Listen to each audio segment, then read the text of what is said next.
video showing one of 3 shootings in a West Oakland neighborhood since July 4th. Neighbors tell me this incident took place Wednesday shortly before 12:30 in the morning. No, that's scary. That's real scary. It was like we were at war, you know, and it don't make sense, you know, it doesn't. And so far as I'm concerned, kids, stop. Just stop. It ain't worth it. Some residents. She said, it's like we at war. We at war. You heard Kanye.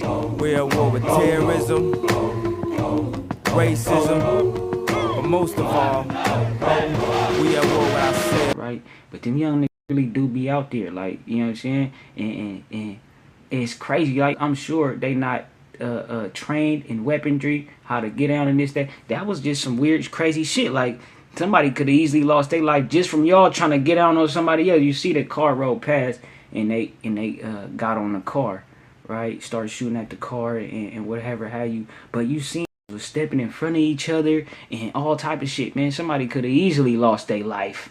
Friendly fire, you know? Suspect young people may be responsible for 3 shootings along 10th Street in a span of 2 weeks. They say the lack of security at the public housing complex in the area may be attracting criminal elements. One property owner asked us not to show his face for fear of retaliation. We've had over 150 casings found just on the ground. This street used to be a great street, and all of a sudden in the last 2 weeks it's turned into a nightmare. There are no reports of anyone injured, but the barrage of guns. It ain't take 2 weeks for the street to turn into a nightmare. Street been going down the wrong road, you know what I mean? And peep this, right? So them did look like all youngsters, and like I said, I was like, we don't need to go into all. But the funny, get this, these is also, if these is all youngsters, who's their parents? Who their parents is, right? And this is, I'm sure. So one of these young niggas' parents say, my kid a good boy and a good baby and he don't be doing nothing. And it's like, you know, it's just hella senseless, weird shit going on. The car that rolled past didn't even look like they was on no bullshit. The young niggas just looking like they out there. You know how it be. Like, you know, it's a bunch of, they out there chilling and doing this, that, and the third. Somebody might be playing and joking because it's right. Although they out there doing some serious shit, they got guns and doing this and moving mean and whatever have you, right? They still got that childish mindset. So somebody could have just been like, nigga, that's the niggas. Whoop, whoop. And then guess what? Everybody shooting at the car and just playing and being, and it's really, you know, they be acting like, you know, it's crazy because they be trying to say like, oh man, you think the gun should be taken out or whatever, you know, like the laws. They be trying to stricken the gun laws, right? But at that point, nigga, only people who gonna have weapons is the motherfuckers who decide to take things into their own matter. Just like right now, motherfuckers who got weapons. You think these niggas went and registered their weapons? Or doing shit the right way? No.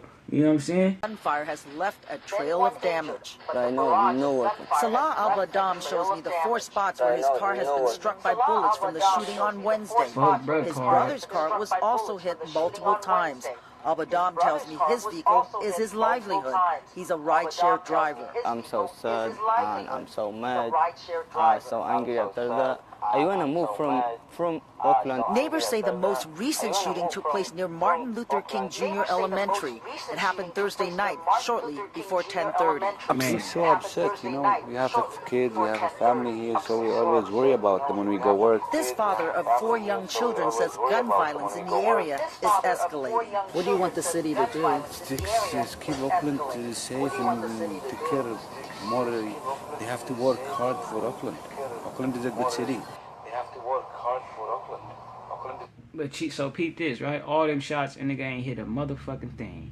You understand me? And it's good. It's good they didn't though. But you know how this shit be. Like the young niggas, man, I'm sure they out there trying to like and it be like, that's why it's tricky, right? That's why, like, you know, raising your kids and trying to like, you could, I guess, if you really on their neck and you got the, like, nigga, the wherewithal to really be on them and make sure that they don't fall victim to the peer pressure and this, that, and that. Because a lot of them young niggas, probably feel like, nigga, I'm gonna get me a weapon and have me a thing on me, because I'm not about to be the only one with a hammer. I mean, not with a hammer, and the rest of these niggas is out here doing this and doing that. But then it's another thing you could, like, if you, with some good parenting, you can teach your kids to separate themselves from people who on some bullshit. You know what I'm saying? But for all them young niggas to get in the middle of the street and do that, you know what was crazy to me, right? It remind me of something I just seen, because you see how like they mobbing and they doing this, that, and the third. Really, once a nigga get in jail, what tripped me out, right, is the shit that this OG was saying. The education building is practically empty. Everybody is watching rap TV, BET, HBO, playing basketball, playing football, rapping in the studio, but nobody's in the law library to get out of prison. And nobody's basically, you being a revolutionary is a 1%. Mm. Oh yeah, and they lifting weights. Oh yeah, They lifting weights. Most people who haven't been in prison, I think that's the first thing they think they know to do: get in physical shape to be able to stand prison. So I think that's a mindset. And to something I think you asked me, we program to submit.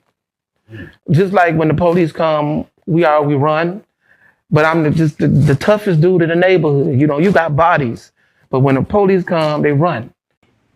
You know that niggas that get in jail, it'll be 3 female guards or something, or 2 male guards or whatever. It's 100 inmates that they gotta usher into their cells, and them inmates is listening. Motherfuckers in there doing life and doing hella shit, and you getting ushered into your cell. It's 2 of them, 100 of y'all. How is this being able to happen? You get what I'm saying? But the thing is, so y'all out there doing this, y'all shooting this shit, niggas is out there, you know, acting, you know, whatever, right? Just participating in whatever activity and getting a kick out of it, right? But when a motherfucker go to jail, they real motherfucking compliant.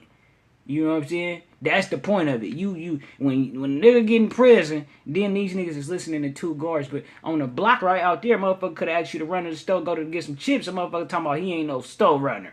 Or want to give a nigga, or you know what I'm saying? It could be anything. A nigga ain't even really asking him like that, but it just, the spirit of disobedience, right, is prevalent when a motherfucker is out on the streets and he kicking it with his homies who ain't gonna barely write you. It might be 1 or 2 that really keep it solid, but out of all them niggas, you think all them gonna write each other if somebody was to go to jail?